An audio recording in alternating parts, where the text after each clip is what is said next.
হাদিসের মধ্যে আসছে কোন ব্যক্তি যখন আল্লাহর কাছে দোয়া করে তখন আল্লাহ পাক রব্বুল আলামিন তার যদি কোনো পেরেশানি থাকে, তার কোনো ঋণ থাকে, এই ব্যাপারেও যদি আল্লাহকে বলে, যদি কায়ে মনোবাক্যে বলে, ইনশাল্লাহ তার পেরেশানি, তার ঋণ সহ যা বলবে আল্লাহকে, আল্লাহ তার ওই পেরেশানি থেকে তাকে হেফাজত করবেন।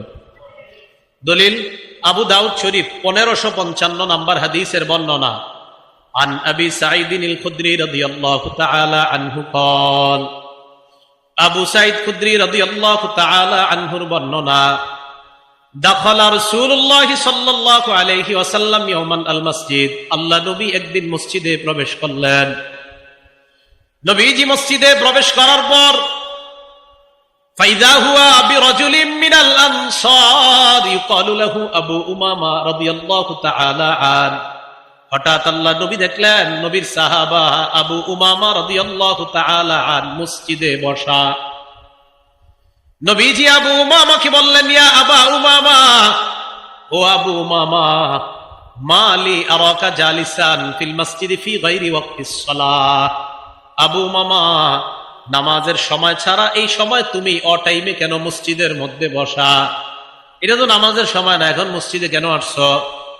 এর মানে আমার নবীর সাহাবারা বিপদ আপদে পড়লে, পেরেশানিতে পড়লে মসজিদে দৌড়ায় যাইতেন। কোথায় যাইতেন? মসজিদে। তা আপনাদের মন চায় না যে হুজুর নবীজি আসলেন কেন? তার মানে আমার নবীর ওই অভ্যাসই ছিল, নবী তো মসজিদে যেতেন। হ্যাঁ, নবী, আপনারা তো পাল্টা এটা বলা দরকার, হুজুর নবীজি অটাইমে মসজিদে আসছে কেন? কারণ নবী আর সাহাবাদের কাম কি? কাম তো এটাই, মসজিদে। আমাদেরকে অনেকে বলে মোল্লার দৌড় মসজিদ পর্যন্ত। আলহামদুলিল্লাহ, এটা কয় না যে সিনেমা হল পর্যন্ত, আমগো দৌড় মসজিদ পর্যন্তই। রাগ করেন না, যখন কয় মোল্লার দৌড় মসজিদ পর্যন্ত রাগ হইবেন না, আলহামদুলিল্লাহ। সাথে সাথে বলবেন, আল্লাহ এই ভাইয়ের কথাটা আপনি কবুল করে আমারে কিয়ামতের ময়দানে আমারে মসজিদের মোল্লা বলছে, আপনি এই হিসাবে কবুল করে আমারে জান্নাত দিয়ে দিন। তখন এই দেখবেন আজকে থেকে আর কেউ কইব না, কইব যদি জান্নাতি হয়ে যায়। রাসূল সাল্লাল্লাহু আলাইহি সাল্লাম মসজিদে, ওনার সাহাবা মসজিদে, নামাজের সময় ছাড়া। কি তুমি এখানে কেন?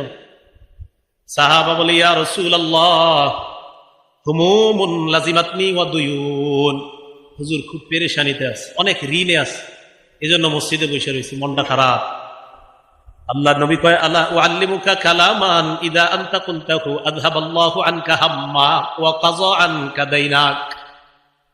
আমি কি তোমাকে এমন কিছু কথা শিখাইয়া দিব না, যে কথাটা যদি আল্লাহকে কায় মনোবাক্যে বলো, আশা করা যায় আল্লাহ তোমার পেরেশানি দূর করে দিবেন, তোমার ঋণ আদায়ের ব্যবস্থা আল্লাহ করে দিবেন। ইয়া রাসূলুল্লাহ, এমন আমলই তো আমার দরকার, যে আমল করলে আমার ঋণ আদায় পরিশোধ সহজ হয়ে যায়, এমন আমল আপনার কাছে জানতে চাই। অনেকে ঋণ নিয়ে আবার ঋণ দিতে চায় না, ঠিক না? এটা আবার ঠিক না। বুখারীর বর্ণনা, ক্বালা রাসূলুল্লাহ সাল্লাল্লাহু আলাইহি ওয়াসাল্লাম, আল্লাহ নবী বলেন, মান আখাযা আমওয়ালান নাস ইউরিদু আদাআহা, কোন ব্যক্তি যদি অন্য কারো কাছ থেকে ঋণ নেয় এই নিয়তে, ইউরিদু আদাআহা, আমি তার থেকে ঋণ নিলাম, আদায় করে দিব, এটা আমার আশা, ওনার থেকে আমি ঋণ নিলাম, আমার নিয়ত আছে আমি দিয়ে দিব। নবীজি বলেন, আদাল্লাহু আনহু, এই যে আমি ওনার থেকে ঋণ নিলাম, আমার আশা যেই কোনো মূল্যে আমি তার ঋণ পরিশোধ করব। আল্লাহ নবী বলেন, আল্লাহ যেই কোনো মূল্যে তোমাকে ঋণ আদায়ের ব্যবস্থা করে দিবেন, ব্যবস্থা করে দিবেন। এই বিশ্বাস রাখা।